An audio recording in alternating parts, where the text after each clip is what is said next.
¿Qué tal, amigas y amigos? Hoy es 30 de mayo, día martes. Póngale ganas y póngale corazón a sus actividades, que nosotros le ponemos la información. Y hasta ahora le contamos que el gobierno reafirmó su férrea voluntad de fortalecer el esquema de dolarización. Para ello fomentará la productividad y la competitividad de la mano del sector privado y de los actores de la economía popular y solidaria. Con eso iniciamos. El próximo lunes el Frente Económico hará público su análisis de la situación en la que se encuentran las finanzas públicas.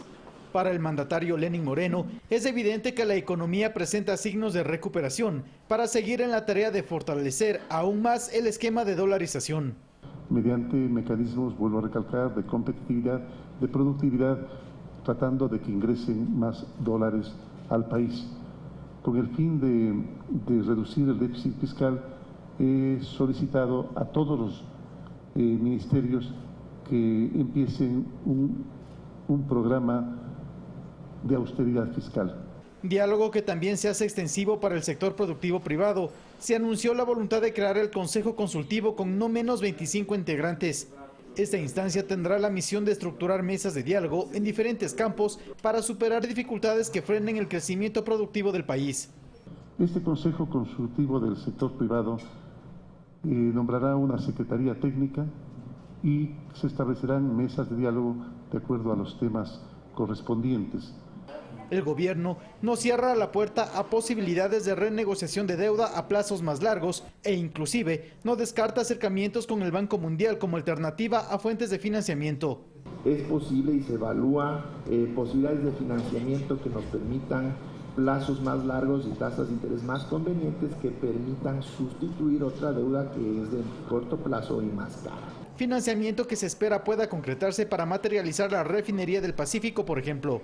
La idea es revisar ese proyecto y ver cuál es el alcance del mismo, si vamos a incursionar en un proyecto de los 300.000 barriles originalmente planificados, si se lo hace por fases, dependiendo del interés de los potenciales inversionistas, pero por disposición del señor presidente y por los beneficios que eso trae al país, vamos a continuar revisando la mejor opción para seguir adelante con ese proyecto. Javier Ceballos, Ecuador TV.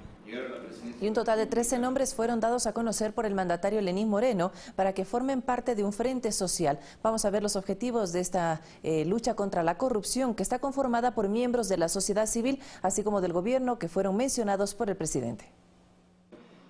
Lenín Moreno ha insistido en que uno de los ejes de su gobierno será la lucha contra la corrupción, y por ello este lunes mencionó de forma pública 13 nombres de personas que quisiera conformen un frente de transparencia. Los ciudadanos convocados por el jefe de Estado fueron los siguientes: el jurista y catedrático Javier Zavala Egas, el constitucionalista Julio César Trujillo, el abogado y catedrático Fabián Corral, el expresidente de la Cámara de Industrias Pablo Dávalos, la artista Larisa Marangoni, la actual ministra de Justicia Rosana Alvarado, la canciller María Fernanda Espinosa, el economista y actual secretario de Planificación Andrés Mideros, la historiadora Tatiana Hidrobo, el diplomático Francisco Borja, el analista y entrevistador Carlos Rabascal, el rector de la Universidad de Cuenca Pablo Vanegas y el arzobispo de Quito y expresidente de la Conferencia Episcopal Ecuatoriana Fausto Traves. Este último precisamente esperará la oficialización de su nombre para poner en consideración al organismo al que se debe, señaló. Usted sabe que yo soy miembro de la iglesia y hay que ver, porque yo personalmente digo, puede ser que haya otro obispo que sepa más de esto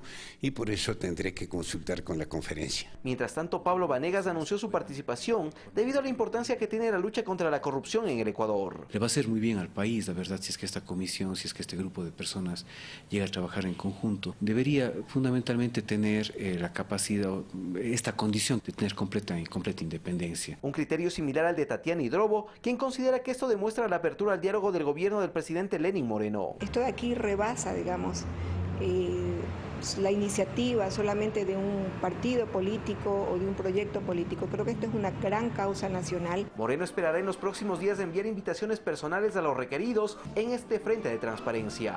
Alex Llanos, Ecuador TV.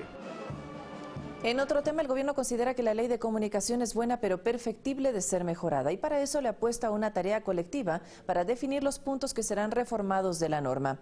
En su primer conversatorio, el presidente Lenín Moreno detalló la estrategia de comunicación oficial a utilizarse en reemplazo de los enlaces ciudadanos. Reformar la Ley Orgánica de Comunicación, vigente desde el 2003 en el Ecuador, será el epílogo de un proceso participativo en el cual la mayoría de sectores involucrados en este tema participen. El presidente Lenín Moreno espera que el diálogo sea fundamental para este proceso. Derecho a que se siga garantizando la libertad de expresión, pero con responsabilidad de medios de comunicación y comunicadores. Con el fin de que se hagan las rectificaciones de ser el caso respectivas. El secretario nacional de Comunicación, Alex Mora, puso énfasis en decir que hasta el momento no hay puntos concretos ya definidos que, a visión del Ejecutivo, deben ser replanteados. Estamos articulando con la Secretaría de Comunicación las mesas de diálogo, involucrando a todos los sectores, medios nacionales, regionales, a los medios comunitarios, a las entidades de control, para que pueda ser integral el documento que se pueda levantar para análisis de la Asamblea Nacional. Respecto al proyecto de ley para regular actos de odio y discriminación en redes sociales de Internet, que el expresidente Correa envió a la Asamblea para su tratamiento, el jefe de Estado considera que dicha propuesta debe ser lo suficientemente socializada para no vulnerar otros derechos. Bajo ninguna circunstancia, esta ley debe tener como propósito el coercionar, el limitar la posibilidad de expresión, la posibilidad de la libertad de expresión de las personas.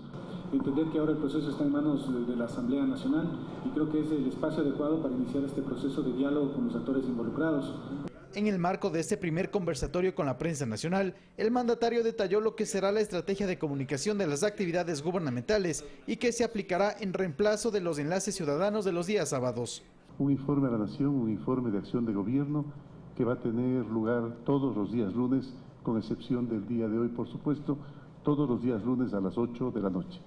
Fluctuará entre 10 y 15 minutos. Estamos trabajando en un programa refrescante, un programa que trate acerca de la actividad de los ministros y del gobernante en el territorio. Vamos a ver qué día lo transmitimos, a lo mejor escojamos el mismo sábado que se estaba transmitiendo, pero no va a ser un enlace. En el marco de este encuentro entre el presidente Moreno y periodistas, el radiodifusor Diego Oquendo resaltó la voluntad de diálogo y apertura para refrescar la relación medios de comunicación y autoridades de gobierno en un ambiente de respeto y sana crítica, de ser el caso. Javier Ceballos, Ecuador TV. La secretaria de la Política, Paola Pavón, dio su punto de vista respecto a si cabe o no la amnistía para aquellos dirigentes de sectores sociales que enfrentan procesos legales. La funcionaria de Estado manifestó que de un total de 114 casos, 31 podrían recibir este beneficio. Son temas que en este momento no están en manos del presidente de la República. Los casos de amnistía tendrían que ser resueltos en la Asamblea Nacional. Los procesos que están en este momento en Fiscalía tendrían que ser resueltos en Fiscalía. O sea, la indagación previa tendría que establecer si amerita para que haya llamamiento a juicio, no amerita para que haya llamamiento a juicio. Y los otros casos que están en la Administración de Justicia, lo que obviamente el presidente de la República, con todo el respeto, sin hacer intromisión en las funciones del Estado, pedirá que se aplique el principio de celeridad. 31 casos que podrían recibir amnistía de la información previa que nosotros hemos revisado, que hemos hecho una revisión seria. Expertos en el manejo de redes sociales consideran que el proyecto de ley por actos de odio y discriminación en estas plataformas sería muy complicado de implementar. No obstante, están de acuerdo en que se debe mejorar el comportamiento de los usuarios. Cristian Espinosa es catedrático, experto en el manejo de redes sociales, y para él, el proyecto que busca regular el odio y la discriminación en Facebook, Twitter y en otras plataformas debería comenzar con una aclaración fundamental. Primero, ¿cómo definimos qué es odio? En la ley no dice qué significa odio en redes sociales. La propuesta fue enviada por el expresidente Rafael Correa el pasado 23 de mayo y consta de 10 artículos, en un objetivo similar al que se ha planteado en Alemania, señala Espinosa. No obstante, como conocedor del tema, considera que es muy complicado llegar a una regulación de estos espacios virtuales, muchas veces mal utilizado. Por ejemplo, hay un tipo de retweet que es con comentario. Si eliminan el retweet, el comentario igual va a quedar. Vamos a regular también los comentarios en las redes. Ese es un tema que es muy difícil de legislar. Técnicamente es casi imposible. Coincidencia de criterio mantiene el director ejecutivo de la organización Usuarios Digitales, Alfredo Velasco, para quien no debería debatirse un proyecto de ley en este sentido. Son corporaciones que no van a servir exclusivamente a un país, sino que sirven a nivel mundial, por un lado. Por otro lado, ellos tienen procesos que son específicamente para tratar este tipo de casos en el cual se debe seguir un debido proceso. Y que la clave para este inconveniente, que no solo se vive en el Ecuador, es un trabajo en la eliminación del analfabetismo digital. Que las personas sepan que si agreden a una persona por redes sociales es tanto como que si lo agredan gritándole en una plaza pública. Solo en el Ecuador, no menos de 11 millones de cuentas de Facebook han sido creadas. Alex Llanos, Ecuador TV. El Consejo de Administración Legislativa CAL se reunió y calificó 8 proyectos de ley, los cuales fueron direccionados a las diferentes comisiones. Dentro de estas propuestas no constó el enviado por el expresidente de la República, Rafael Correa, para la regulación de los actos de odio y discriminación en redes sociales e Internet. Sin embargo, la vicepresidenta de la Asamblea, Viviana Bonilla, considera que es necesario debatir este tema. Escuchemos. Que bajo ninguna circunstancia y bajo ningún concepto este proyecto busca coartar la libertad del ciudadano. El proyecto de ley, ojalá lo hayan podido leer la gran mayoría, el proyecto de ley lo que señala básicamente es que exista algún tipo de responsabilidad para quienes manejan la plataforma, es decir, para las empresas, no para el ciudadano. Sí es importante aclararlo, yo en mi opinión particular todavía no estamos en el CAL, pero yo creo que el proyecto merece ser discutido, merece ser conocido y que sean los propios asambleístas y con este debate nacional que se pueda enriquecer y ya veremos si valdrá la pena aprobar ese informe para el primer debate o no. Mientras que el titular de la Comisión de Educación de la Asamblea Nacional, Augusto Espinosa, presentó las 4 leyes prioritarias que se tratarán en esta mesa legislativa. Se trata de la cultura y código de conocimientos en los cuales se trabajará en procesos de difusión, mientras que se evaluarán reformas a las normativas de educación intercultural, así como a la de educación superior. Esta última con el objetivo de alcanzar una integralidad con la preparación técnica y tecnológica. Es fundamental una reforma a la Ley Orgánica de Educación Superior para crear esta figura de formación técnica y tecnológica universitaria, que no existe. Este momento se diferencia entre el tercer nivel y la educación superior técnica y tecnológica. Entonces hay que cambiar estos criterios y de esta manera abrir la posibilidad de la creación de estas universidades técnicas y tecnológicas que fueron oferta de campaña del presidente Lenín Moreno. 6 de la mañana, 43 minutos. Y este lunes, Lenín Moreno encabezó la ceremonia de cambio de guardia presidencial, la primera como mandatario de la República. Ciudadanos consultados le desearon éxitos en su gestión. Daniel vino exclusivamente desde Montañita, provincia de Santa Elena, para presenciar el primer cambio de guardia en el mandato del presidente Lenín Moreno.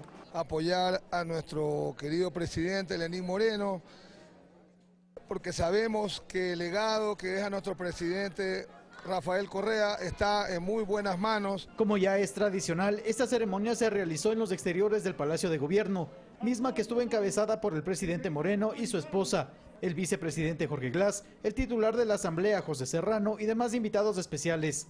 Ciudadanos consultados desearon éxitos al nuevo mandatario y le solicitaron que se mantenga este acto cívico que realza los valores patrios. Porque se puede decir, es un sucesor del mejor presidente de la República del Ecuador. Los únicos presidentes que hacen esto, este momento cívico, para que sienta el pueblo de corazón. Luego de la ceremonia, el presidente Lenín Moreno siguió con sus actividades de despacho. Javier Ceballos, Ecuador TV. Que el actual gobierno tenga una hoja de ruta definida otorga estabilidad política y económica al país, así lo aseguran varios analistas. Además destacan la importancia de las bases que dejó la anterior gestión, lo que permitió construir un panorama claro para este régimen. La reunión que mantuvo el presidente Lenín Moreno y el vicepresidente Jorge Glass este domingo con parte de su equipo ministerial genera expectativas. A criterio de la docente investigadora del IAEN, Mónica Hidalgo, el que se cuente con una hoja de ruta clara que se implementará durante los primeros 100 días, da confianza a nivel nacional como internacional. Tenemos un mensaje de estabilidad, ¿cierto? Y sobre todo que se va a empezar con la aplicación y ejecución de lo que es el plan de gobierno. ¿Qué significa eso? Que las ofertas no van a quedar en ofertas, sino que ya se empiezan a plasmar en realidades. Direccionamiento y planificación que se orienta en lo económico y social, así lo detalla el analista Marcelo Varela. Ya da una visión de que el sector privado ya no puede poner como condicionante de que no tienen todas las herramientas para invertir. Está todo claro, todo definido, todo el apoyo al sector privado. Tanto Hidalgo como Varela mencionan que la línea del gobierno está definida, abierta al diálogo y a la inclusión de todos los sectores. Van en unas condiciones en donde se va a llevar a cabo reformas tributarias solicitadas por el propio sector privado. El Ecuador va a seguir bajando lo que es su riesgo país, ¿cierto? Va a poder empezar a crecer, como también se anunció, porque la estabilidad política es un factor determinante en el tema económico. Finalmente coinciden en que Ecuador atraviesa otro momento político, en el que se evidencia un nivel de gobernanza y gobernabilidad. Olga Velasco, Ecuador TV. En otro tema, los centros de mediación laboral se aplicarán en todas las oficinas del Ministerio de Trabajo. Este anuncio lo hizo el secretario de esta cartera de Estado, Raúl Ledesma Huerta. Desde el Ministerio de Trabajo se planea tener las primeras acciones de cambio de aires en la institución en 30 días con el impulso al empleo a través de una franquicia internacional. Asimismo, se propondrá una adaptabilidad de los contratos de acuerdo al área productiva. Permitir que se generen esos 250.000 nuevos empleos, por supuesto de la mano con los otros ministerios, en el caso de turismo con el ministro de Turismo, en el caso de productividad, en el caso de comercio exterior. El ex secretario de esta cartera, Pedro Cruz, destaca que existen las herramientas para la rectificación y cumplimiento de leyes laborales. De igual forma, para la revisión de otros aspectos que a su parecer causaron déficit laboral. La derogatoria del contrato a plazo fijo, 120.000 plazas de trabajo que hoy no se ocupan. Otra arista a implementarse de manera más efectiva serán los centros de mediación.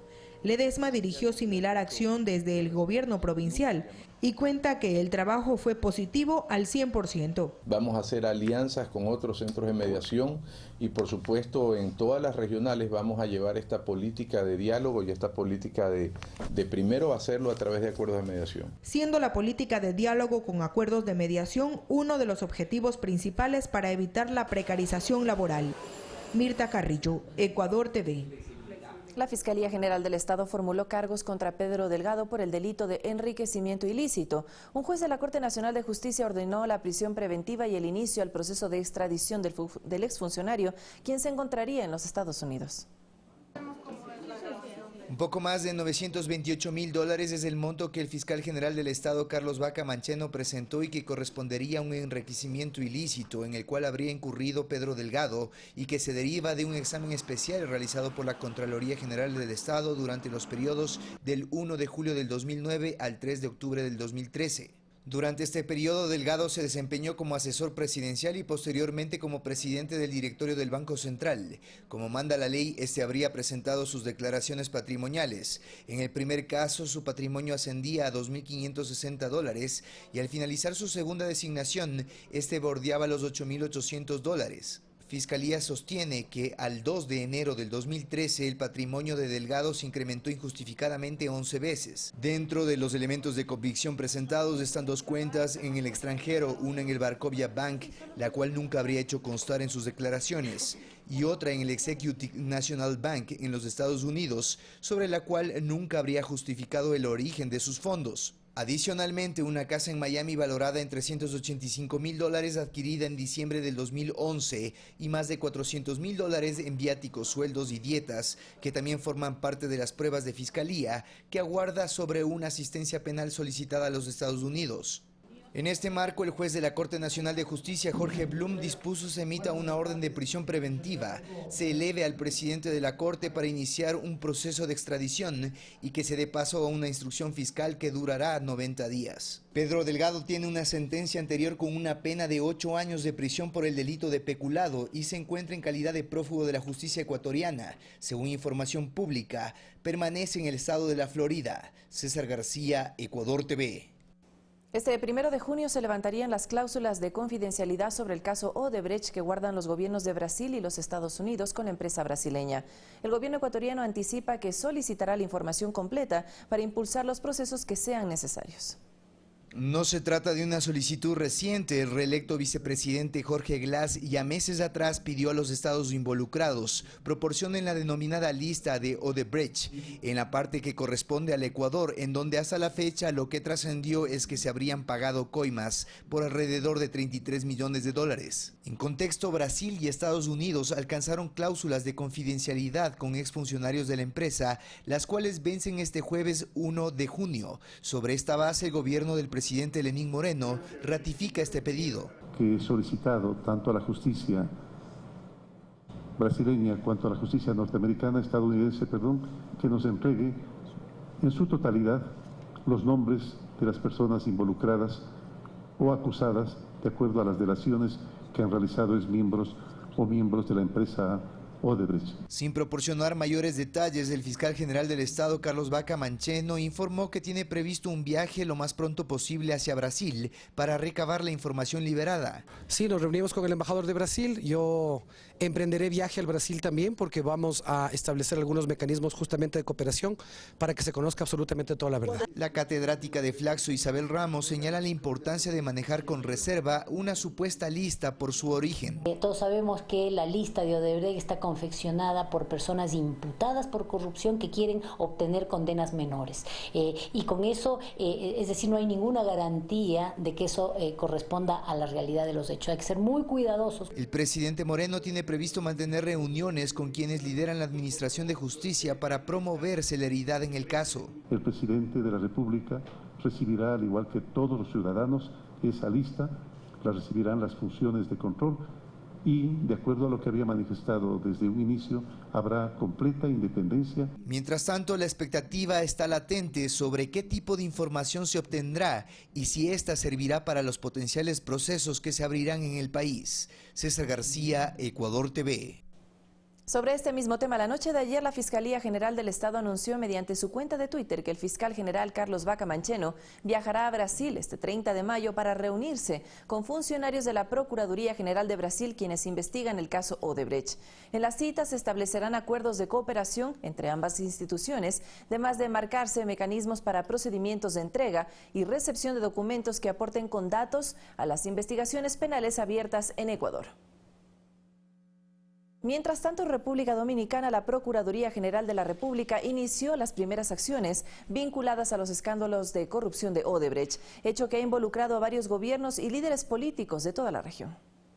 El expediente del caso está listo y se espera que sea enviado a los tribunales antes del 1 de junio. En este se dictaminó órdenes de arresto contra un primer grupo de implicados en sobornos por 92 millones de dólares, distribuidos por esa compañía brasileña para obtener contratos gubernamentales desde el 2001 hasta el 2014. Este es sin duda un caso complejo, con muchísimas ramificaciones y que involucra una importante cantidad de contratos. Hablamos de 17 obras realizadas a lo largo y ancho del país por más de 13 años, con decenas de personas responsables. Los detenidos permanecen en la cárcel del Palacio de Justicia de la Ciudad Nueva mientras son presentados ante un juez. Desde el pasado 21 de diciembre hemos trabajado sin descanso, de manera firme y rigurosa, para que el pueblo dominicano conozca la verdad y para que se haga justicia. El diputado del opositor Partido Revolucionario Moderno, Alfredo Pacheco, quien fue citado en el expediente, a tempranas horas en rueda de prensa negó toda vinculación. Acudiré ante las autoridades, defenderé mi honor,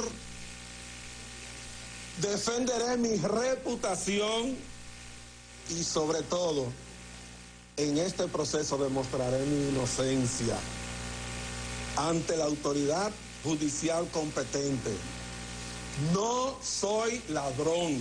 Según los datos revelados por Odebrecht, República Dominicana es la tercera nación donde más coimas pagó para beneficiarse con obras, solo después de Brasil, donde pagó 349 millones de dólares, y Venezuela con un pago de 98 millones de dólares. Fernanda de la Bastida, Ecuador TV.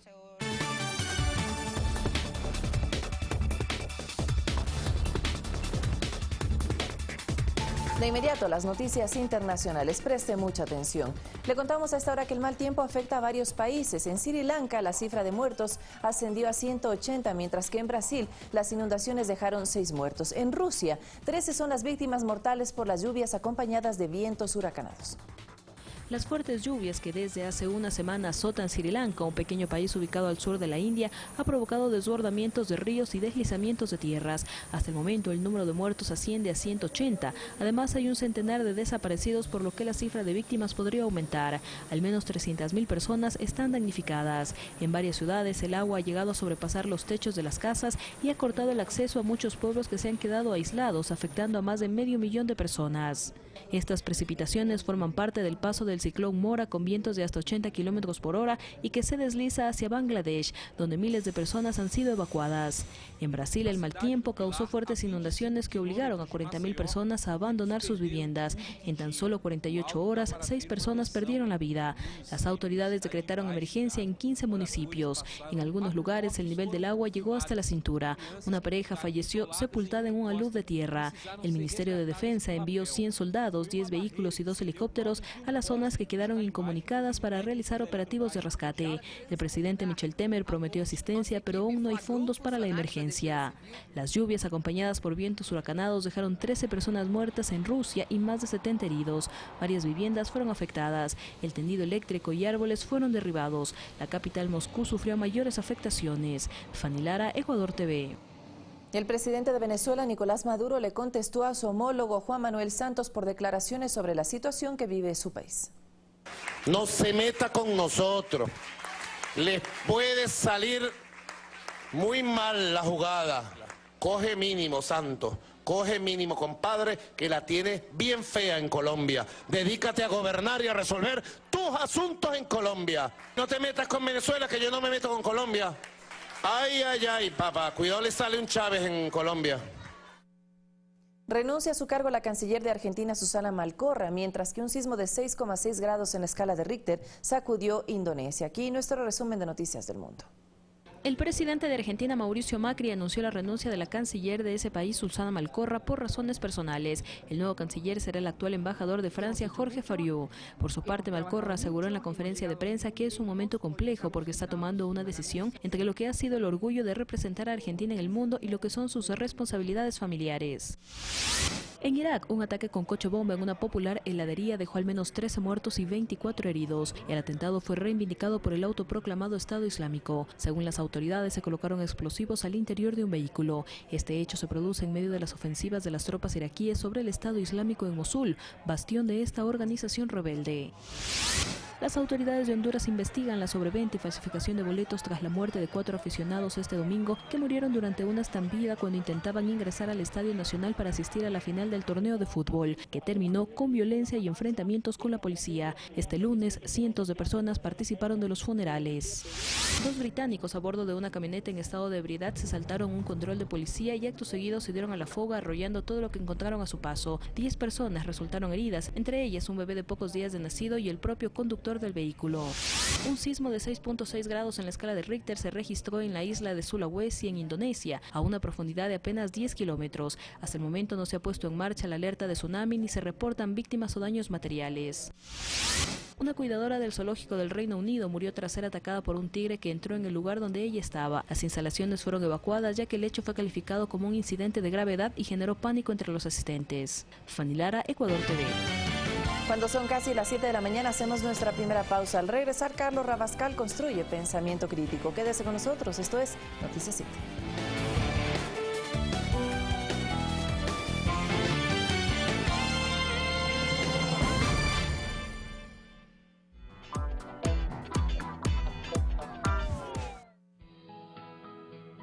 Seguramente usted ha escuchado hablar de la depresión postparto, pues resulta que no es un mito y responde a cambios fisiológicos en las mujeres, Vane. Así es, Arturo. ¿Cómo ayudar a las madres a superar esta fase de la maternidad? Se lo contaremos con expertos que nos ayudarán a despejar todas sus dudas. Como siempre, aquí, al mediodía. A las 12 en punto, por Ecuador TV.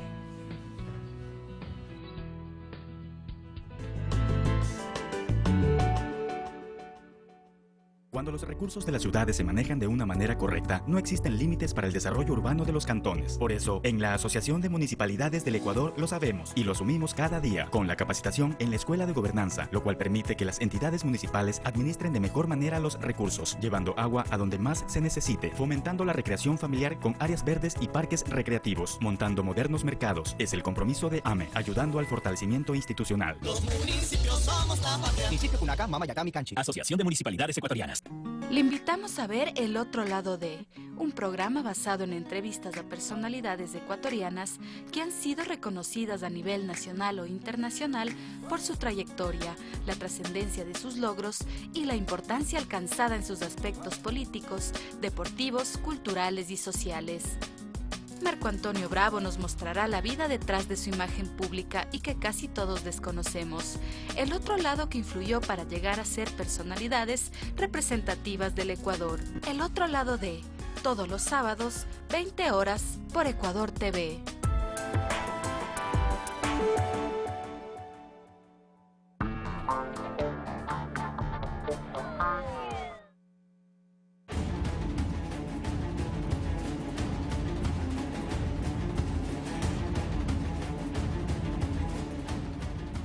Muy buenos días, amigos televidentes, bienvenidos a Pensamiento Crítico. Esto es Ecuador TV, soy Carlos Rabascal. El día de hoy tendremos en el primer bloque a Javier Zavala Egas, al doctor Javier Zavala Egas, para hablar sobre la propuesta de crear el Frente de la Lucha contra la Corrupción. Y luego tendremos al doctor Juan Pacimiño, historiador, con quien vamos a conversar sobre el futuro de la integración regional. Bienvenidos a Pensamiento Crítico. Voy con los estudios de la ciudad de Guayaquil. Javier Zavala, muchas gracias por haber aceptado nuestra invitación. Bueno, el señor presidente de la República el día de ayer hizo un pronunciamiento público y oficial de una invitación pública, de una convocatoria pública para la conformación de un frente de la lucha contra la corrupción. Entre aquellos nombres está el del doctor Javier Zavala Egas. Javier Zavala, contigo hemos conversado antes sobre la necesidad de establecer mecanismos y estrategias de la lucha contra la corrupción. En ese sentido, ¿cómo tomas esta invitación pública del señor presidente de la República, Lenín Moreno Garcés? Carlos, buenos días. Gracias por la invitación, como siempre. A ver, efectivamente, lo que ayer me enteré por los medios de comunicación y por las redes sociales es que hubo una invitación abierta, una propuesta abierta con nombres a efectos de integrar este frente de transparencia, lo cual en primer lugar pues lo tomo como un gesto de reconocimiento al cual agradezco. Y en segundo lugar, veo que esto es como una, o sea, como dicen los periodistas, esto es una noticia en desarrollo. O sea, vamos a ver paulatinamente qué es lo que pasa, más allá de ver dentro de estos nombres quienes definitivamente aceptan o no. Yo al menos ya lo he dicho públicamente, estoy dispuesto. No puedo hablar de aceptar una propuesta porque realmente no ha habido una propuesta oficial, salvo, repito, la mención e invitación. Pero estoy dispuesto a aceptarla y en el camino, como dicen, en desarrollo, veremos qué pasa. Ok, independientemente que del camino se irán definiendo y se sabrá si los distintos nombres de las personas que han sido invitadas públicamente tomen una decisión de aceptar o no aceptar, dependiendo el ámbito de acción que tenga este frente. Pero hablemos de esa necesidad de la lucha contra la corrupción. ¿Cuáles serían los ejes principales que debería tener el Estado ecuatoriano? Porque no solo este es un mal en el Ecuador, es un mal en Latinoamérica y en el mundo. Por tanto, ¿cuáles son los pilares fundamentales que debería tener una política pública de lucha contra la corrupción? El tema central, en mi concepto muy personal y sobre el cual debemos partir, es que la Constitución ya tiene asignadas las competencias para los órganos de control en torno a la prevención, en torno a la vigilancia y en torno al control y en torno al juzgamiento sobre temas de corrupción. O sea, esa base no se puede variar. Yo lo que diría es que el Ejecutivo efectivamente lo que está demostrando es voluntad política que resulta vital, fundamental, para luchar contra la corrupción. Y yo creo que el Ejecutivo debería es conectar, que es para mí lo que falta en el país, conectar, coordinar estas instancias de control, supervisión, etcétera, y juzgamiento a efectos de hacer una labor en conjunto y trabajar en conjunto. Porque tal y como lo escuché el presidente ayer, el tema es de insertar, o si solo el tema es de insertar una instancia más que no tiene piso legal, que no tiene piso constitucional, definitivamente no va a ser una labor efectiva. Yo creo que lo que el Ejecutivo debe propender es a integrar una mesa de transparencia junto con las autoridades de control para que se manifieste la voluntad política, el impulso, la energía de luchar contra la corrupción. Y esas son labores de coordinación, supervisión, participación, etcétera. Pero en esa articulación, Javier Zavala, si bien es cierto que la Constitución de la República, la Constitución de Montecristi, establece la competencia de las distintas instancias del Estado, por ejemplo, la Fiscalía no tiene ahí una camisa de fuerza. Me refiero a lo siguiente, una camisa de fuerza porque tiene que esperar los informes de Contraloría, y si Contraloría se demora demasiado, la Fiscalía no va a poder actuar. Es que esos son los puntos que esta comisión debería tratar de mejorar. Y solamente eso se puede hacer con supervisión, control. Es decir, ¿qué temas maneja la Contraloría? ¿Cuántos informes con indicios penales pasaron a Fiscalía? De estos informes, ¿cuáles efectivamente se abrieron expedientes de investigación? ¿Cuáles no? ¿De qué estamos hablando? O sea, ¿qué pasa en las superintendencias? ¿Cuáles son las labores de control de las superintendencias? Son temas propios para ser analizados en una mesa de transparencia. Porque, perdóname, y lo digo también con absoluta franqueza desde el punto de vista personal, pero armar una comisión para servir de ventanilleros, esto es, de recibir denuncias de la sociedad civil y transmitirlas o pasarlas a los órganos de control, para eso hace falta una sola persona atrás de una ventanilla. Esa no debe ser la idea. Tanto más que la Constitución señala la quinta función del Estado. Y la quinta función del Estado es la función de transparencia. Y la función de transparencia tiene un director ejecutivo.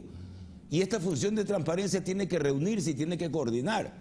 Entonces, el estamento anticorrupción, la base anticorrupción, ya está formada constitucionalmente. Esta comisión lo que tendría que hacer es insertarse para colaborar en este trabajo. Ahora, bien dices tú, Javier Zavala, si esta comisión tan solo va a recibir y trasladar, no tiene sentido una conformación de un frente de la lucha contra la corrupción, porque prácticamente va a ser una especie de chasqui, una especie de correo. En ese sentido, entonces, ¿cómo debería estar conformado y cuál debería ser el ámbito de acción de esta comisión o de este frente de lucha contra la corrupción, como lo denominó el presidente Moreno?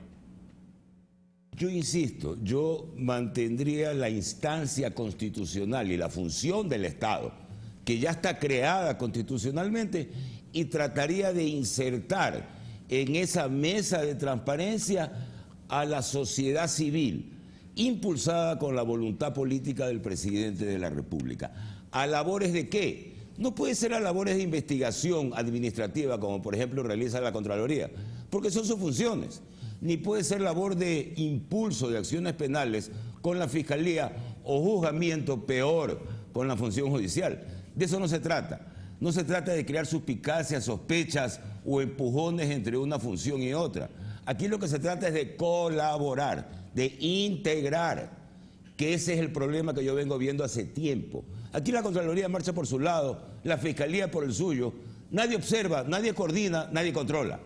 Ese es el problema y esa es la labor del presidente de la República, porque lucha anticorrupción sin voluntad política no existe. Definitivamente. Ahora, vamos a lo siguiente. Para que haya la corrupción, porque aparentemente cuando se habla del frente de la lucha contra la corrupción, un poco se posiciona que la corrupción está en el sector público, pero aquí hay varios actores. Entonces, ¿cuál es la dimensión entonces de este ámbito de una comisión que propone el presidente de la República? Por eso es que la lista de nombres, de los cuales veo nombres de ilustres ecuatorianos con una hoja de vida que los respalda totalmente, esa lista de nombres está bien traída. Y está bien traída porque es sector público y sector civil. Ese sector público y sector privado. ¿Por qué? Porque la corrupción por lo general, no digo siempre, por lo general es el sector público y el sector privado. Para que haya un cohechado tiene que haber un cohechador y por lo general el cohechador es el sector privado. Y ahí hay gente del sector privado. Y efectivamente, son los que deben aportar por su lado cuáles son los temas sensibles y a dónde hay que observar. Tú has hablado de una desarticulación dentro de las distintas instancias que establece la propia Constitución de Montecristi, la Constitución de la República del Ecuador. A tu criterio, ¿haría falta alguna reforma constitucional o en las leyes orgánicas como para poder establecer mecanismos de mayor eficacia y eficiencia y también de oportunidad del tiempo? Porque daría la impresión a veces que la administración de la justicia no se da conforme al timing de las necesidades de esa lucha contra la corrupción. A ver, ese es un tema central básicamente en el sector público, por parte del Contralor General del Estado. Y yo entiendo que el Contralor General del Estado ha propuesto en varias ocasiones reformas o proyectos a efectos de incentivar o acentuar el tema del control administrativo. Y por parte del sector privado hay órganos de control como son las superintendencias. El problema es que la ciudadanía no conoce lo que hacen las superintendencias, no conoce los informes de la superintendencia, no conoce los temas que la superintendencia toca. Entonces, repito e insisto por tercera vez, lo fundamental es articular el trabajo de los órganos competentes constitucionalmente para luchar contra la corrupción. Y ahí es donde debe insertarse, repito también, la voluntad política del presidente para afrontar con total integridad esta lacra, este vicio de la corrupción. Ahora, hay otro tema que es sensible y no tiene que ver con leyes, no tiene que ver con decisión política, sino que tiene que ver con comportamiento de la sociedad y en eso fundamentalmente de los medios de comunicación. Cuidado también, la corrupción se vuelve un show mediático y en ese sentido, y digo esto por una sencilla razón, porque hay un derecho universal, que todo el mundo es inocente hasta que se pruebe lo contrario, y en derecho la verdad es aquello de lo que se puede probar. ¿Cómo evitar que estos temas evitar que se vuelvan mediatizados o que se vuelvan a través de una óptica del morbo y estemos entonces poniéndole unas etiquetas a ciudadanos que a lo mejor están siendo investigados, pero que hay que respetar el debido proceso? Lo tuyo es un tema sensible y que amerita todo un foro, porque este es un tema que se viene debatiendo hace mucho tiempo. Es lo que se llama en doctrina, es lo que se llama juicios paralelos o juicios mediáticos. Esto es, sin perjuicio de lo que ocurra en sede judicial, los medios de comunicación a través de los hechos arman su propia historia. Y armando su propia historia salen inocentes y salen culpables, gente que finalmente reciben un fallo de inocencia o culpabilidad en contradicción con lo que los medios han establecido. Repito, eso es lo que se llama juicio paralelo. Por eso es que la indagación es reservada. Y es reservada a efectos de que únicamente en una instancia determinada, ya de juzgamiento, los hechos puedan ser totalmente conocidos públicamente. Pero más allá de eso, tu pregunta encierra otro problema. De base la corrupción es cultural. De base la corrupción es manejo de valores. Es mantener valores y llevar una vida decente e íntegra. Eso es de base la corrupción. Pero cuando hablamos de corrupción ya como un problema político o social, estamos hablando de los delitos, infracciones que conforman un ámbito de corrupción pública y privada, que es otra cosa. Ahí es donde debe entrar el Estado, leyes y órganos de control. Pero lo otro es un problema de valores. Ahora, y ya vamos terminando para sacar conclusiones, ¿no? Es decir, sector público y sector privado. Eso es fundamental, es de doble vía la corrupción. Pero daría la impresión que cuando se menciona el sector público, tan solo los ojos se concentran y se centran en el gobierno central de turno, cuando también hay gobiernos autónomos descentralizados, es decir, hay distintas instancias de lo público. Digo esto porque se me viene a la memoria aquella frase famosa del señor Contralor actual, Carlos Pollitt, a Washington Pesantes, en aquel entonces fiscal general de la Nación, en que le decía: guacho, hay mucha corrupción, haz algo. En ese sentido, daría la impresión que los gobiernos autónomos descentralizados en ese tema, en ese rubro, pasaría de agache. Cuando yo pregunté sobre los casos de la corrupción, me dijeron, la mayoría está en los gobiernos autónomos descentralizados. ¿Qué hacer entonces? Esta propuesta del presidente Moreno tendría que abarcar a todas las instancias de lo público y evidentemente en esa relación con lo privado, Javier Zavala.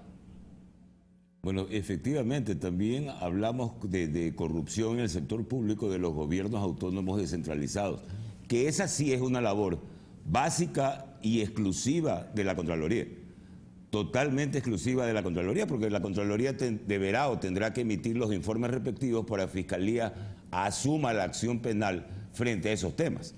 Pero es una labor básica de Contraloría, pero efectivamente ingresa en lo que se llama corrupción pública.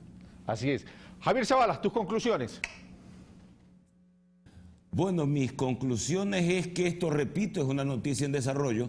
Veamos cómo se va estructurando. Yo aspiraría a que el siguiente paso con las personas que acepten o que hemos aceptado, tengamos una reunión con el presidente para que nos transmita su filosofía y cruzar ideas en torno a ello.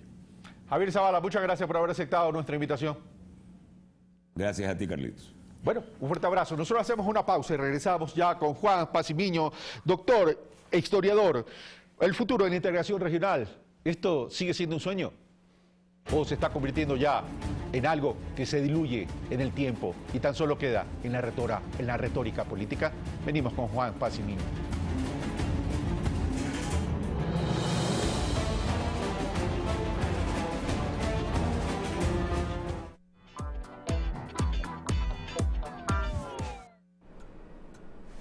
No sé por qué dicen que me parezco a mi mamá. Si a mi edad, ella solo miraba novelas. Yo tampoco soy parecido a mi papá. Si no hacemos nada igual. Solo nos parecemos en nuestro plan de CNT. Ambos tenemos un Doppio Box Z con 2.5 GB, 70 minutos para hablar, Facebook, WhatsApp libres y Deezer Premium por 6 meses. Pero mi plan tiene un bono de 18 GB para YouTube y ellos con Office 365 y 1 TB en nube. Bueno, el precio del plan también es igual. Tienes mucho en común con ellos, por eso CNT tiene un plan perfecto para todos. Cámbiate a CNT. Los hechos que hicieron noticia durante los últimos 7 días y los personajes que hicieron opinión aquí en nuestros programas, se los llevamos hasta sus hogares este y todos los viernes desde las 22 horas y su reprise los domingos desde las 12:30 en las voces de la semana, solamente a través de la señal de Ecuador TV. Los esperamos.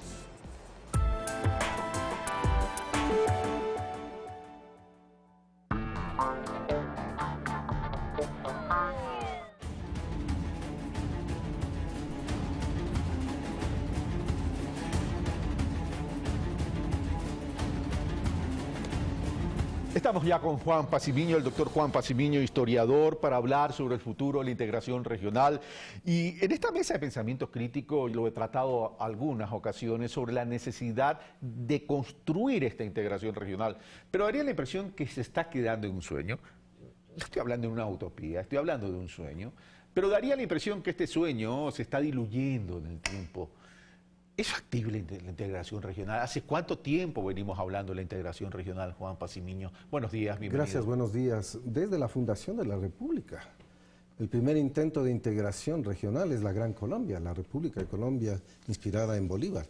Y además de esa había dos otras confederaciones, la Confederación Peruano-Boliviana y la Confederación Centroamericana. Estamos hablando de inicios de la República, inicios del siglo XIX. No se consolidó ninguna. En el siglo XX reviven estos esfuerzos y realmente desde mediados del siglo XX, pensemos en la LALC, la primera, 1960, y el Pacto Andino, 1969. Al menos ahí se hizo una integración sobre la base de las políticas desarrollistas y con el objeto de crear una zona de libre comercio que mediante planificación en el tiempo tenía que ir creando ese mercado sobre la base de los impuestos aduaneros y toda esta cuestión. Hoy tenemos nuevas organizaciones, tenemos UNASUR, tenemos Mercosur, tenemos el ALBA, el Pacto Andino o Comunidad Andina ha quedado bien atrás, la CELAC. Todas estas nuevas instituciones han pretendido ser la vanguardia, en definitiva, de un nuevo esquema de integración. Ahora, yo te pregunto, tenemos instituciones, pero la pregunta es, ¿tenemos integración? Exactamente, ese es el problema, ¿no? Tenemos estas instituciones y qué difícil es caminar en la integración de nuestra América Latina. Pero ¿cuáles son las barreras que existen para que esto no se haya hecho realidad? Porque, a ver, veamos los países que han salido realmente hacia el desarrollo o al desarrollo y que se han convertido en tremendas potencias y que Latinoamérica tiene grandes potenciales, pero nosotros parece que no sabemos procesar esas potencialidades. Por ejemplo, los estados federales de Estados Unidos, el Estado Federal de México, el Estado Federal de Brasil, son estados que de una u otra manera, siendo fracciones, se integraron. Pero de todos modos son países de estructura nacional, México, claro. Estados Unidos, Alemania. Pero ¿por qué Latinoamérica no podemos hacer un solo bloque? La Unión Europea es la que sí ha logrado hacer una integración que se consideraba incluso un ejemplo del desarrollo capitalista en el mundo y de cómo se puede proyectar una armonización entre países. En América Latina tenemos diferentes fuerzas. Primero, lo que está en el juego siempre es el esquema económico de desarrollo. Entonces, hay una serie de fuerzas que todavía piensan en los mercados libres totalmente abiertos y además acompañados de la libertad económica interna que supone que la empresa privada tiene que ser el eje absoluto de esa integración. Bueno, eso choca con los criterios, por ejemplo, de los países bolivarianos, que tienen la idea de que el Estado también tiene que jugar un papel rector en la economía. Entonces ahí tenemos un choque de estos sectores. Tenemos las ambiciones del sector privado más elitista, más fuerte, organizado en las cámaras de la producción, frente al sector menor, de pequeños, medianos propietarios, lo que nuestra Constitución llama economía social y solidaria. ¿Cómo vamos a organizar la integración de las economías sociales y solidarias? Entonces hay unos choques tremendos.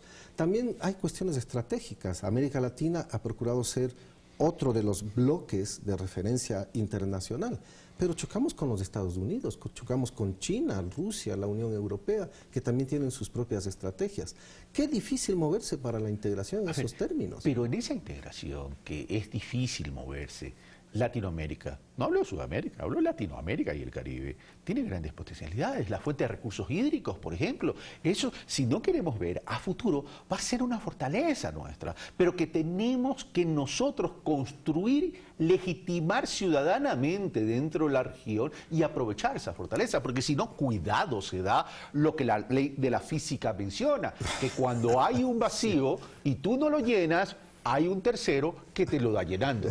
Y ojo con eso. Sí, es un problema, porque teniendo tanta potencialidad y tantos recursos, de todas maneras también ahí pugnan los sectores que quieren aprovecharlo, ¿no? O están las grandes transnacionales o están empresarios locales que también procuran que esos elementos, incluso estratégicos como el agua o las minas, el petróleo, sean aprovechados exclusivamente en beneficio de las transnacionales y del sector privado. La capacidad de producir alimentos. Pero, y además los alimentos. ¿Y quién produce los alimentos? En el caso del Ecuador, no son las grandes corporaciones, las grandes empresas. Son pequeñas y medianas empresas, la economía campesina. ¿Cómo integramos esa a un esquema internacional? Pero, de los esfuerzos, UNASUR ha hecho un esfuerzo indudable por convertirse en una zona de integración de toda nuestra Sudamérica. Y sin embargo quedan temas pendientes. Ya se puede trabajar en cualquier país, se puede residir en cualquier país. Y sin embargo no avanzamos al flujo libre de las personas entre los países sudamericanos. Pero mira tú que la ciudadanía sudamericana, que se hablaba mucho tiempo, se hablaba de la ciudadanía sudamericana, todavía no está cohesionada, consolidada ni instrumentada. Y el otro tema... Ahí tenemos un paso por desarrollar. El otro tema, el famoso Banco del Sur. El Banco del Sur, que fue creado incluso con la idea originaria del ALBA también, la idea de un Banco del Sur, de una sola moneda, el sucre.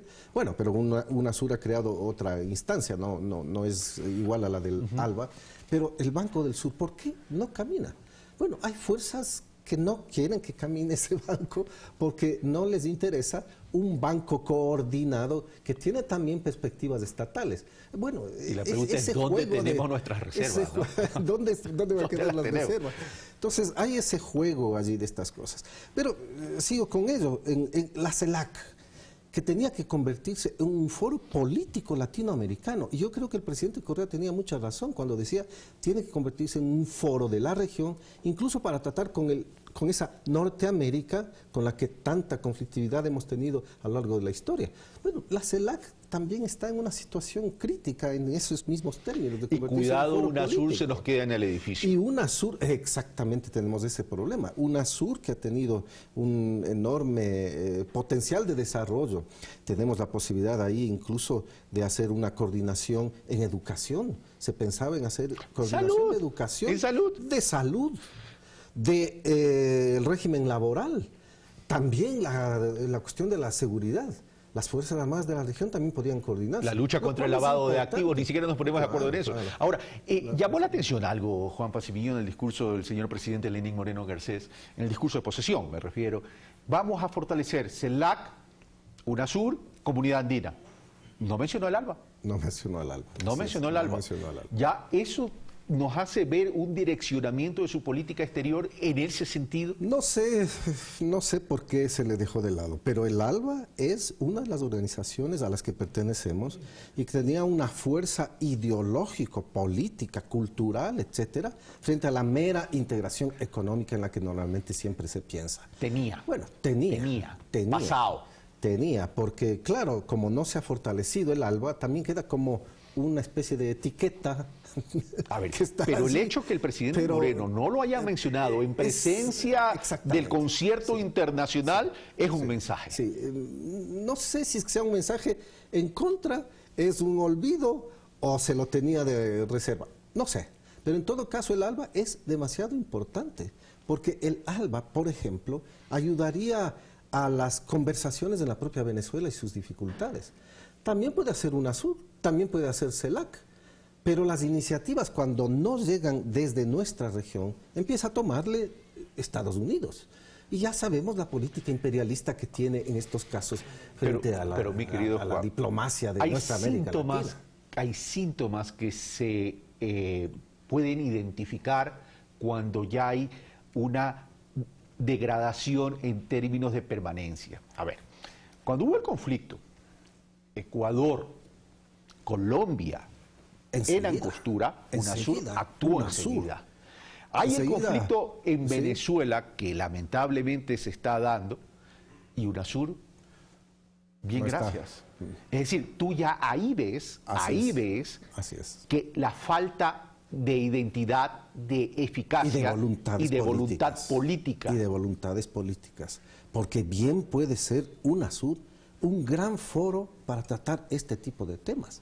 El tema de Venezuela en Sudamérica, el tema de México en el caso de Centroamérica, del que poco se habla, y sin embargo es también un tema de preocupación latinoamericana. La integración, por consiguiente, no puede ser vista simplemente como integración de negocios, como era antes, o como normalmente suelen creer un sector del empresariado que sigue pensando en esas capacidades y virtualidades del neoliberalismo. Pero uno cabe imaginar en el 2017 el neoliberalismo como todavía corriente vigente entre nuestros empresarios. No puede ser, están fuera de foco de la historia. Es necesario caminar y para ello es necesario fortalecer. En el libro, si es que tú revisas, si es que la ciudadanía revisa, el libro de la transición económico-política del gobierno de Rafael Correa al presidente Lenín Moreno, está en la página web de la presidencia, se puede bajar estos libros. Bueno, en el libro de la transición dice específicamente allí, cuando habla de la integración, necesitamos fortalecer estos mecanismos de integración. Claro, el presidente Correa podía también jugarse en ese plano. Al presidente Lenín Moreno le toca comenzar a jugarse en ese plano porque el Ecuador tenía un protagonismo muy importante.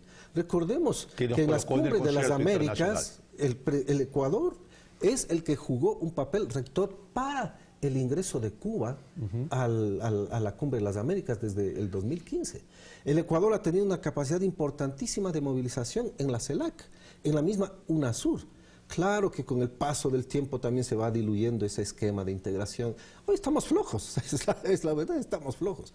Pero puede el presidente Lenín Moreno recobrar ese protagonismo del país y recobrarlo en términos de apuntalar la integración que 200 años la estamos buscando y que es necesario ya construirla. Ahora, uno de los temas que ha sido tremendo al momento de hacer efectiva una integración es la incapacidad de reconocer las asimetrías entre las naciones. Ese es el problema, diría yo. Lo que sucede es que la asimetría debido incluso a las orientaciones gubernamentales e ideológicas. ¿Cómo conciliamos la visión neoliberal de un gobierno como el de Argentina, de un gobierno como el de Brasil, o el de Perú y el de Colombia, con la visión que tienen sobre el nuevo desarrollo económico, social, Bolivia, Venezuela, Ecuador, pero Europa pasó por esos procesos. Sí. Y sin embargo tuvo madurez política de quererlo hacer. Sí. Vieron potencialidades, es evidente que han tenido problemas, que tampoco respetaron mucho las asimetrías, pero bueno, por lo menos están corrigiendo las cosas. Bueno, pero ellos partieron de un proceso importante que es la posguerra, ¿no? Después de la guerra mundial, pero sus mi condiciones querido Juanito tenían Pacimiño, ¿y quién ha dicho que no ha habido guerra en Latinoamérica si nosotros mismos bombardeamos nuestro territorio? Es decir, y no me refiero físicamente, sino con el egoísmo, con la falta de voluntad política. Estamos destrozando el territorio. Las balas no solo son las que matan. Así es, pero necesitamos liderazgos de gobierno y además muy firmes. Y en eso la idea de integración viene también por ese tipo de liderazgo. Y un liderazgo que se proponga hacer la integración. Pero internamente nosotros también todavía tenemos una serie de divisiones y de visiones sobre la integración. Todavía hay aquel sector que piensa que la integración es hacer puro negocio. No, eso no es la integración. Claro, es mucho más amplio. Es mucho más allá. No estamos diciendo que no se haga comercio, lo que estamos diciendo es que es mucho más amplio. Es mucho más amplio. Ahora, pero la ciudadanía latinoamericana sabe de la integración, conoce de la necesidad de la integración, de las potencialidades de la integración, se empodera en la integración, o simplemente esto es un discurso de las élites políticas. Es todavía un discurso muy elitista porque aún no ha llegado ese fortalecimiento de las capacidades de integración de los sectores populares, de los sectores de clase media, de la economía social y solidaria de la que habla nuestra Constitución. Entonces, todos esos sectores, ¿cómo participan en la integración? Bueno, el esquema ha sido hacer reuniones e invitar a las cámaras, a los empresarios, a las reuniones de integración. Pero están dejando de lado el otro sector, el sector de clase media, popular, campesina e indígena. Y conste que también en UNASUR, por ejemplo, hay la perspectiva de la integración de estos sectores. También se habló allí de la diversidad entre las poblaciones indígenas, que también cuentan para una integración. Bueno, qué largo camino tenemos por delante, Carlos. Y qué difícil. Qué difícil camino. Y seguiremos conversando sobre esto. Ante todo pesa la voluntad de los gobiernos y yo insisto en ello, Ecuador puede jugar un papel fundamental en retomar el camino de la integración, al menos con la idea del liderazgo y de seguir presionando para que esta integración se realice. Juan Pacimiño, muchas gracias por estar con nosotros. Como siempre, exquisito conversar contigo. Yo siempre he dicho, el ritmo de las naciones la marcan los ciudadanos. Pero yo creo que es momento que si hablamos de la necesidad de crear sujetos políticos, que estos sujetos políticos, es decir, la ciudadanía en su conjunto, comience a integrarse con los ciudadanos de Argentina, con los ciudadanos de Colombia, con los ciudadanos de Bolivia, con los ciudadanos de Brasil, con los ciudadanos de Latinoamérica en general, para que seamos los ciudadanos los que presionemos a esta integración regional. El tiempo pasa y el tiempo es un recurso que no se lo puede recuperar. Tenemos grandes potencialidades, pero como dije, en la física, cuando hay un vacío, si no lo llenas, alguien te lo da llenando. Cuidado con nuestros recursos hídricos, cuidado con nuestros sectores estratégicos, cuidado con nuestra capacidad de producir alimentos. En 20 años, ¿qué pasará? Esto fue Pensamiento Crítico. Soy Carlos Rabascal. Un fuerte abrazo.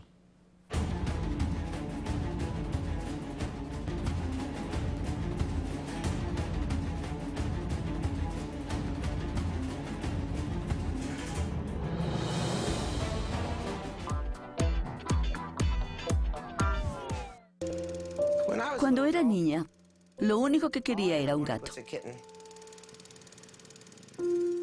Mi madre nunca lo permitió. Pero hoy lo lamenta.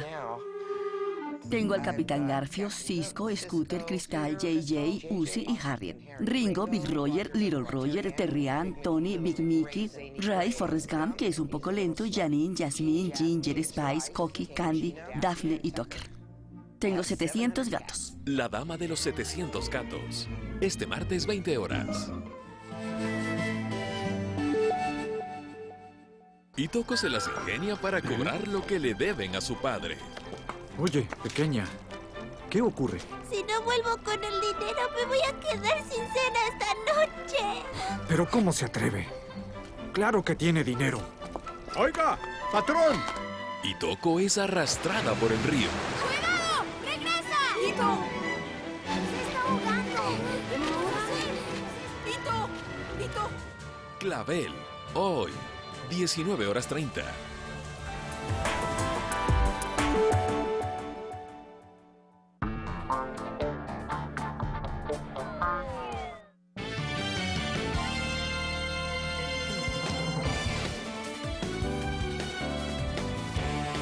Hoy es martes 30 de mayo y tenemos más noticias para compartir con todos ustedes. Me acompaña como siempre desde Guayaquil mi compañero Abraham Verduga. Vane, es un gusto acompañarte, son las 7 de la mañana, 35 minutos. Vamos con la información. El gobierno reafirmó su voluntad de fortalecer el esquema de dolarización. Para ello fomentará la productividad y la competitividad de la mano del sector privado y de los actores de la economía popular y solidaria. El próximo lunes el Frente Económico hará público su análisis de la situación en la que se encuentran las finanzas públicas. Para el mandatario Lenín Moreno, es evidente que la economía presenta signos de recuperación para seguir en la tarea de fortalecer aún más el esquema de dolarización. Mediante mecanismos, vuelvo a recalcar, de competitividad, de productividad, tratando de que ingresen más dólares al país. Con el fin de reducir el déficit fiscal, he solicitado a todos los ministerios que empiecen un programa de austeridad fiscal. Diálogo que también se hace extensivo para el sector productivo privado. Se anunció la voluntad de crear el Consejo Consultivo con no menos 25 integrantes. Esta instancia tendrá la misión de estructurar mesas de diálogo en diferentes campos para superar dificultades que frenen el crecimiento productivo del país. Este Consejo Consultivo del sector privado nombrará una secretaría técnica y se establecerán mesas de diálogo de acuerdo a los temas correspondientes.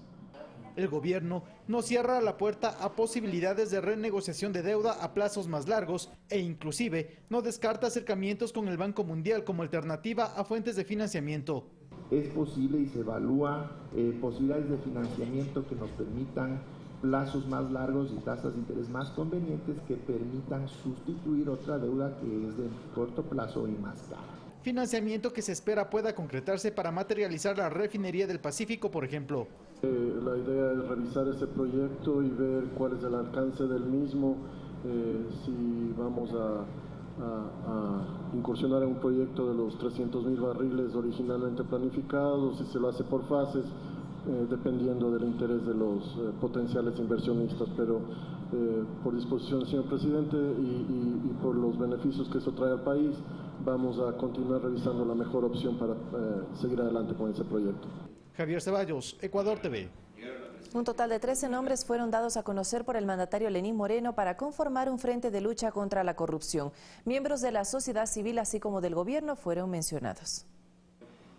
Lenín Moreno ha insistido en que uno de los ejes de su gobierno será la lucha contra la corrupción y por ello este lunes mencionó de forma pública 13 nombres de personas que quisiera conformen un frente de transparencia. Los ciudadanos convocados por el jefe de Estado fueron los siguientes: el jurista y catedrático Javier Zavala Egas, el constitucionalista Julio César Trujillo, el abogado y catedrático Fabián Corral, el expresidente de la Cámara de Industrias Pablo Dávalos, la artista Larisa Marangoni, la actual ministra de Justicia Rosana Alvarado, la canciller María Fernanda Espinosa, el economista y actual secretario de Planificación Andrés Mideros, la historiadora Tatiana Hidrobo, el diplomático Francisco Borja, el analista y entrevistador Carlos Rabascal, el rector de la Universidad de Cuenca Pablo Vanegas y el arzobispo de Quito y expresidente de la Conferencia Episcopal Ecuatoriana Fausto Traves. Este último precisamente esperará la oficialización de su nombre para poner en consideración al organismo al que se debe, señaló. Usted sabe que yo soy miembro de la iglesia y hay que ver, porque yo personalmente digo, puede ser que haya otro obispo que sepa más de esto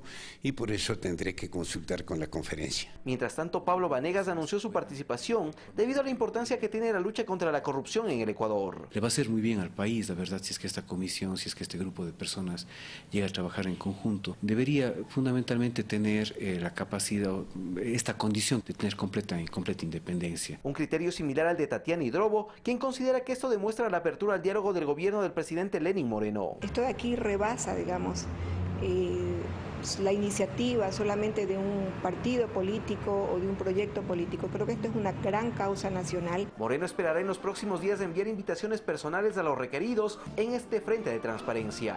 Alex Llanos, Ecuador TV. En otro tema, el gobierno considera que la ley de comunicación es buena, pero perfectible de ser mejorada, y para eso le apuesta a una tarea colectiva para definir los puntos que serán reformados de la norma. En su primer conversatorio, el presidente Lenín Moreno detalló la estrategia de comunicación oficial a utilizarse en reemplazo de los enlaces ciudadanos. Reformar la Ley Orgánica de Comunicación, vigente desde el 2003 en el Ecuador, será el epílogo de un proceso participativo en el cual la mayoría de sectores involucrados en este tema participen. El presidente Lenín Moreno espera que el diálogo sea fundamental para este proceso. Derecho a que se siga garantizando la libertad de expresión, pero con responsabilidad de medios de comunicación y comunicadores. Con el fin de que se hagan las rectificaciones de ser el caso respectivas.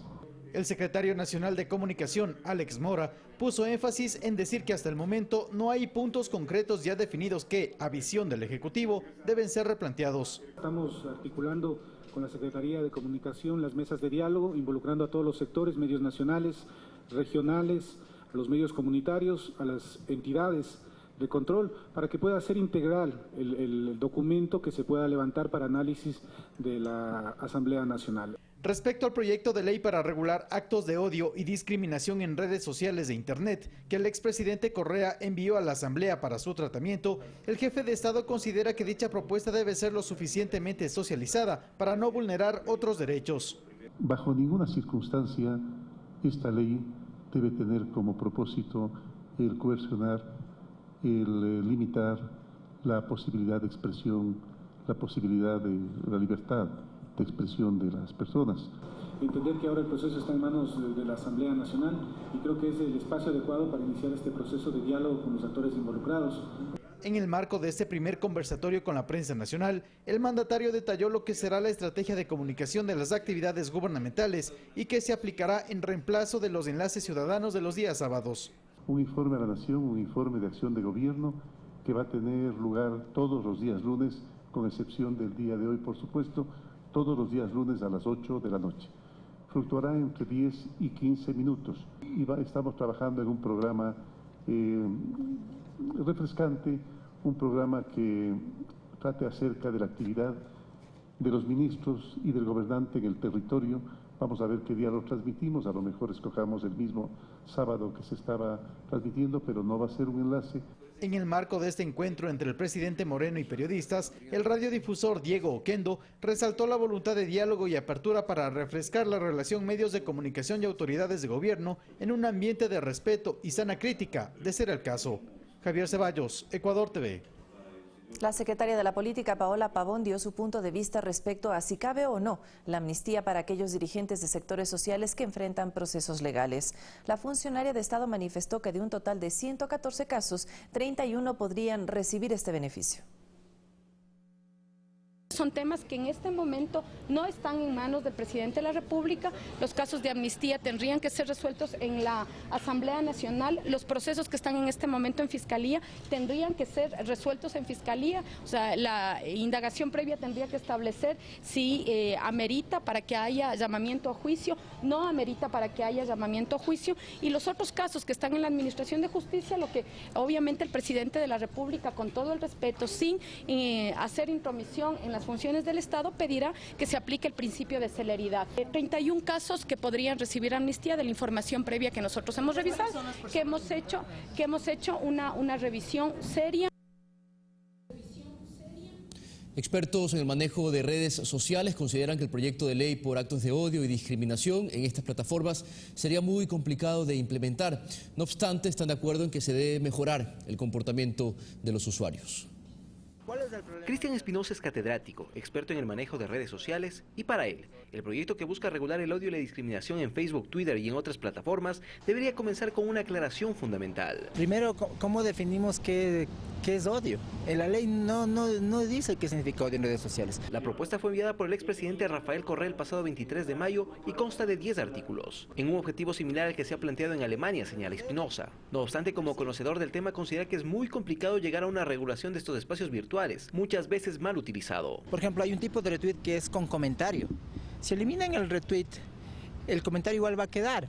Vamos a regular también los comentarios en las redes. Ese es un tema que es muy difícil de legislar. Técnicamente es casi imposible. Coincidencia de criterio mantiene el director ejecutivo de la organización Usuarios Digitales, Alfredo Velasco, para quien no debería debatirse un proyecto de ley en este sentido. Son corporaciones que no van a servir exclusivamente a un país, sino que sirven a nivel mundial, por un lado. Por otro lado, ellos tienen procesos que son específicamente para tratar este tipo de casos, en el cual se debe seguir un debido proceso. Y que la clave para este inconveniente, que no solo se vive en el Ecuador, es un trabajo en la eliminación del analfabetismo digital. Que las personas sepan que si agreden a una persona por redes sociales es tanto como que si lo agredan gritándole en una plaza pública. Solo en el Ecuador, no menos de 11 millones de cuentas de Facebook han sido creadas. Alex Llanos, Ecuador TV.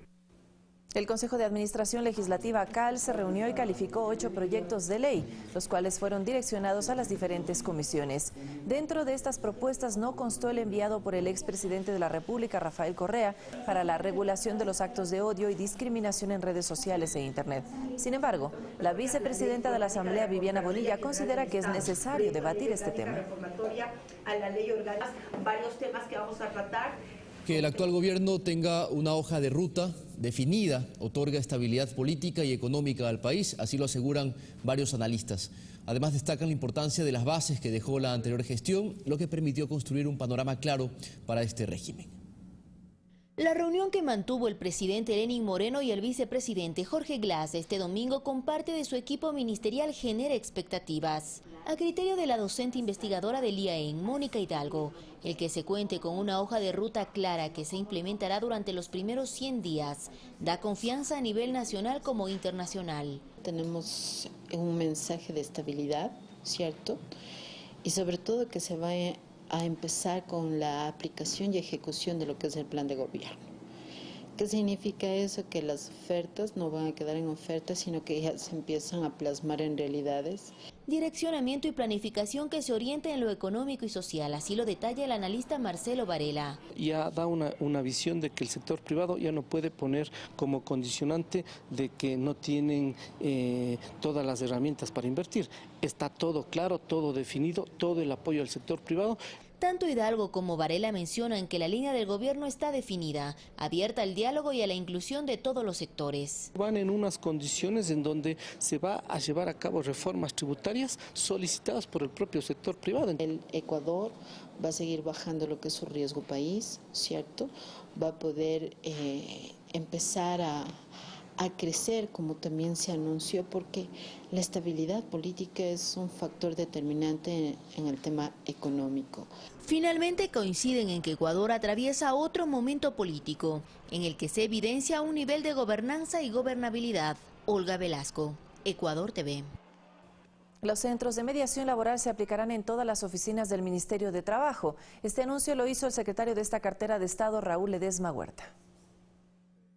Desde el Ministerio de Trabajo se planea tener las primeras acciones de cambio de aires en la institución en 30 días con el impulso al empleo a través de una franquicia internacional. Asimismo, se propondrá una adaptabilidad de los contratos de acuerdo al área productiva. Permitir que se generen esos 250.000 nuevos empleos, por supuesto de la mano con los otros ministerios, en el caso de turismo con el ministro de Turismo, en el caso de productividad, en el caso de comercio exterior. El ex secretario de esta cartera, Pedro Cruz, destaca que existen las herramientas para la rectificación y cumplimiento de leyes laborales.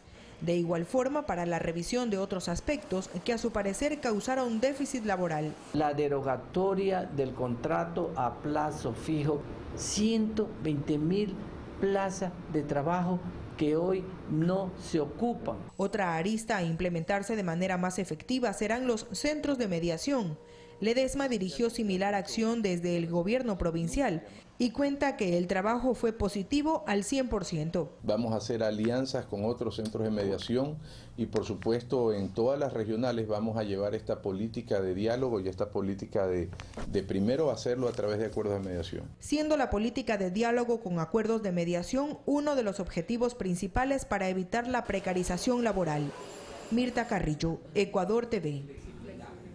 El ministro de Educación, Fander Falconi, inauguró el Centro de Educación Inicial Francisco de Icaza Bustamante. El secretario de Estado desarrolló varias actividades en la ciudad de Guayaquil. Un discurso basado en el fortalecimiento de los proyectos educativos ejecutados durante el gobierno predecesor fue el que emitió el ministro de Educación, Fander Falconi, quien este lunes recorrió Guayaquil como parte de su agenda, que como primer punto contemplaba la inauguración simbólica de la educación inicial en el régimen Costa, conformado por cerca de 160.000 pequeños entre los 3 y 4 años de edad. El compromiso no solo es afianzar lo logrado en términos de infraestructura, vamos a repotenciar toda esta infraestructura, pero además vamos a poner mucho énfasis en los aspectos de calidad. Dijo también que trabajará en la continuidad de dicho proyecto para mejorar la calidad del sistema educativo, potenciando el bachillerato internacional, la educación intercultural, los niveles de inversión y las capacidades de los docentes, quienes mostraron su respaldo. El trabajo conjunto primeramente se requiere el compromiso y el magisterio progresista integrado en la red de maestros está comprometido a mejorar la calidad de la educación. Informó que no habrá cambios radicales en el currículum educativo. Se está experimentando en este momento un nuevo currículum, hay que dejarle que funcione, hay que hacer las evaluaciones respectivas y hay que fortalecer donde detectamos que haya debilidades a futuro. El programa incluye además una reunión con representantes de la Junta de Beneficencia de Guayaquil y recorridos por obras emblemáticas de la Perla del Pacífico. Jocelyn de Mera, Ecuador TV. Los empresarios preparan una propuesta que busca concretar medidas y conseguir prosperidad económica en los sectores privados y públicos. Aspiran además que los diálogos sean una constante entre el gobierno y el gremio. Desde el régimen se ejecuta una revisión de acciones a tomarse hasta septiembre por cada Secretaría de Estado, con prioridad en temas que vayan acorde con el plan de gobierno aprobado en las urnas, sobre todo en el área económica. El impulso a la producción desde el sector privado consta en el programa del flamante presidente, lo que coincide con las intenciones del sector empresarial que desde ya espera poder trabajar de manera conjunta, para lo que alista una propuesta. Un proyecto con sugerencias de acciones concretas para generar ese entorno favorable para la inversión, como una manera de aportar y de colaborar. O sea, queremos trabajar en equipo. Refieren a una sobreregulación en ciertos sectores y es el tema tributario uno de los que capta mayor interés. Sin embargo, la apertura al intercambio de ideas consideran el camino idóneo. Y tanto sector público como sector privado, ambos, tenemos que trabajar en esos mensajes y en ese diálogo en donde unos expongamos la visión de las problemáticas que vemos no solo de nuestros sectores, sino del país. Con lo que se mantendría el ambiente adecuado para la inversión independientemente del tamaño del emprendimiento. La Cámara de Comercio está dispuesta a colaborar con este gobierno para generar ese entorno favorable para la inversión y poder generar un cambio en el ánimo, en la motivación, en la preocupación de los agentes económicos. Mirando a la pequeña, la mediana y la gran empresa. Entonces, estos espacios, si son permanentes en el tamaño adecuado, deben ser muy fructíferos. Desde Carondelet se menciona que esa hoja de ruta para los primeros 100 días de gestión está definida, la que además procurará una responsabilidad de cumplimiento de metas como son la generación de empleo y el ingreso de divisas. Mirta Carrillo, Ecuador TV. Los negocios se preparan para la reducción del impuesto al valor agregado IVA al 12% a partir del 1 de junio. Entre los ciudadanos, la medida genera grandes expectativas. Hace un año, la Ley Solidaria por el Terremoto contempló el aumento temporal del IVA en 2 puntos para contribuir a Manabí y Esmeraldas, zonas afectadas por el movimiento telúrico del 16 de abril. Una medida que cumplió con las expectativas, detalla el director del Servicio de Rentas Internas, Leonardo Orlando. El promedio de esta contribución solidaria ha sido del orden de los 65 millones mensuales, así que esperamos que se superen los 800 millones de dólares al finalizar esta medida. Sin embargo, a 12 meses de cumplirse la medida, este 1 de junio el IVA retornará al 12%. Los diferentes locales comerciales se preparan para efectuar los cambios de valores en sus mercaderías y en su facturación. Que aquellas personas que pagan con tarjetas de crédito, aun cuando en el comprobante o voucher diga el 14%, van a verificar que el IVA es calculado con el 12%. Miguel Mesías es administrador de un negocio de implementos deportivos. Cuenta que además se mantiene la expectativa de que con este retorno las ventas para los próximos meses se incrementen. Todo el mundo está esperando a que sí, yo vengo en junio, yo vengo en junio, yo vengo en junio. Entonces ha disminuido la venta del mes un poco, pero esperamos que en junio se eleve de nuevo. En las calles, la ciudadanía opina que dicha medida cumplió con los fines para los que se implementó. Eso fue con una función benéfica o de ayuda para los de allá de Manabí que tanto sufrieron. El país pasó por una crisis de la cual tenía que recuperarse, pero este rato que creo que ya está más estable es mejor regresar a lo que era antes. Habían dicho que era para un año y si todo vuelve a la normalidad cumplieron con la palabra que habían prometido al pueblo ecuatoriano. Entre los productos grabados están 208 bienes y servicios de la canasta del índice de precios del consumidor que registra el INEC, como ropa, zapatos, televisores, entre otros artículos. En las 22 provincias que se aplicó la medida, más de 1.300.000 contribuyentes deberán efectuar los cambios. Olga Velasco, Ecuador TV. La Fiscalía General del Estado formuló cargos contra Pedro Delgado por el delito de enriquecimiento ilícito. Un juez de la Corte Nacional de Justicia ordenó la prisión preventiva y el inicio al proceso de extradición del exfuncionario, quien se encontraría en los Estados Unidos. Un poco más de $928.000 es el monto que el fiscal general del Estado, Carlos Vaca Mancheno, presentó y que correspondería a un enriquecimiento ilícito en el cual habría incurrido Pedro Delgado y que se deriva de un examen especial realizado por la Contraloría General del Estado durante los periodos del 1 de julio del 2009 al 3 de octubre del 2013. Durante este periodo, Delgado se desempeñó como asesor presidencial y posteriormente como presidente del directorio del Banco Central. Como manda la ley, este habría presentado sus declaraciones patrimoniales. En el primer caso, su patrimonio ascendía a $2.560 y al finalizar su segunda designación, este bordeaba los $8.800. Fiscalía sostiene que al 2 de enero del 2013 el patrimonio de Delgado se incrementó injustificadamente 11 veces. Dentro de los elementos de convicción presentados están dos cuentas en el extranjero, una en el Barcovia Bank, la cual nunca habría hecho constar en sus declaraciones, y otra en el Executive National Bank en los Estados Unidos, sobre la cual nunca habría justificado el origen de sus fondos. Adicionalmente, una casa en Miami valorada en $385.000 adquirida en diciembre del 2011 y más de $400.000 en viáticos, sueldos y dietas, que también forman parte de las pruebas de fiscalía que aguarda sobre una asistencia penal solicitada a los Estados Unidos. En este marco, el juez de la Corte Nacional de Justicia, Jorge Blum, dispuso se emita una orden de prisión preventiva, se eleve al presidente de la Corte para iniciar un proceso de extradición y que se dé paso a una instrucción fiscal que durará 90 días. Pedro Delgado tiene una sentencia anterior con una pena de 8 años de prisión por el delito de peculado y se encuentra en calidad de prófugo de la justicia ecuatoriana. Según información pública, permanece en el estado de la Florida. César García, Ecuador TV. Este 1 de junio se levantarían las cláusulas de confidencialidad sobre el caso Odebrecht que guardan los gobiernos de Brasil y los Estados Unidos con la empresa brasileña. El gobierno ecuatoriano anticipa que solicitará la información completa para impulsar los procesos que sean necesarios.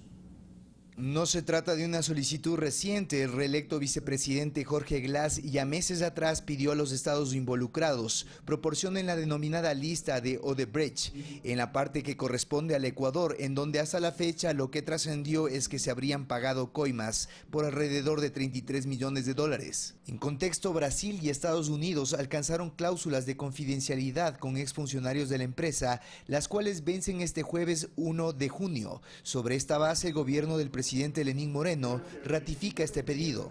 Que he solicitado tanto a la justicia brasileña cuanto a la justicia estadounidense, que nos entregue en su totalidad los nombres de las personas involucradas o acusadas de acuerdo a las delaciones que han realizado miembros de la empresa Odebrecht. Sin proporcionar mayores detalles, el fiscal general del Estado, Carlos Vaca Mancheno, informó que tiene previsto un viaje lo más pronto posible hacia Brasil para recabar la información liberada. Sí, nos reunimos con el embajador de Brasil. Yo emprenderé viaje al Brasil también porque vamos a establecer algunos mecanismos justamente de cooperación para que se conozca absolutamente toda la verdad. La catedrática de Flaxo, Isabel Ramos, señala la importancia de manejar con reserva una supuesta lista por su origen. Todos sabemos que la lista de Odebrecht está confeccionada por personas imputadas por corrupción que quieren obtener condenas menores. Y con eso, es decir, no hay ninguna garantía de que eso corresponda a la realidad de los hechos. Hay que ser muy cuidadosos. El presidente Moreno tiene previsto mantener reuniones con quienes lideran la Administración de Justicia para promover celeridad en el caso.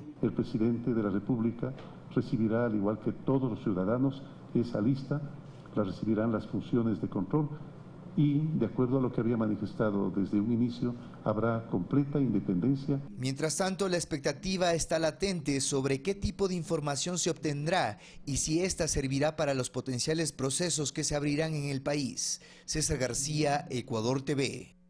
Y la noche de ayer, la Fiscalía General del Estado anunció mediante su cuenta de Twitter que el fiscal general Carlos Vaca Mancheno viajará a Brasil este 30 de mayo para reunirse con funcionarios de la Procuraduría General de Brasil que investiga al caso Odebrecht. En la cita se establecerán acuerdos de cooperación entre ambas instituciones, además de marcarse mecanismos para procedimientos de entrega y recepción de documentos que aporten con datos a las investigaciones penales abiertas en Ecuador. Y más sobre este tema, en República Dominicana, la Procuraduría General de la República inició las primeras acciones vinculadas a los escándalos de corrupción de Odebrecht, hecho que ha involucrado a varios gobiernos y líderes políticos de la región. El expediente del caso está listo y se espera que sea enviado a los tribunales antes del 1 de junio. En este se dictaminó órdenes de arresto contra un primer grupo de implicados en sobornos por $92 millones, distribuidos por esa compañía brasileña para obtener contratos gubernamentales desde el 2001 hasta el 2014. Este es sin duda un caso complejo, con muchísimas ramificaciones y que involucra una importante cantidad de contratos. Hablamos de 17 obras realizadas a lo largo y ancho del país por más de 13 años, con decenas de personas responsables. Los detenidos permanecen en la cárcel del Palacio de Justicia de la Ciudad Nueva mientras son presentados ante un juez. Desde el pasado 21 de diciembre hemos trabajado sin descanso, de manera firme y rigurosa, para que el pueblo dominicano conozca la verdad y para que se haga justicia. El diputado del opositor Partido Revolucionario Moderno, Alfredo Pacheco, quien fue citado en el expediente, a tempranas horas en rueda de prensa negó toda vinculación. Acudiré ante las autoridades, defenderé mi honor, defenderé mi reputación y sobre todo, en este proceso demostraré mi inocencia ante la autoridad judicial competente. No soy ladrón. Según los datos revelados por Odebrecht, República Dominicana es la tercera nación donde más coimas pagó para beneficiarse con obras, solo después de Brasil, donde pagó $349 millones, y Venezuela con un pago de $98 millones. Fernanda de la Bastida, Ecuador TV. 8 de la mañana con 2 minutos. Atención a lo siguiente: una persona de 23 años resultó herida y está recibiendo atención por parte de la Cruz Roja Ecuatoriana luego de un accidente ocurrido esta madrugada en el sector del Puente 3, según informa el Centro de Operaciones de Emergencia de la Alcaldía de Quito. Al momento no se reporta el cierre de carriles en la autopista Rumiñahui en el recorrido desde el Valle hacia la capital. De acuerdo al reporte de la Policía Nacional, el vehículo habría perdido pista por una ladera de aproximadamente 30 metros. El Servicio de Investigación de Accidentes de Tránsito determinará las causas de este hecho.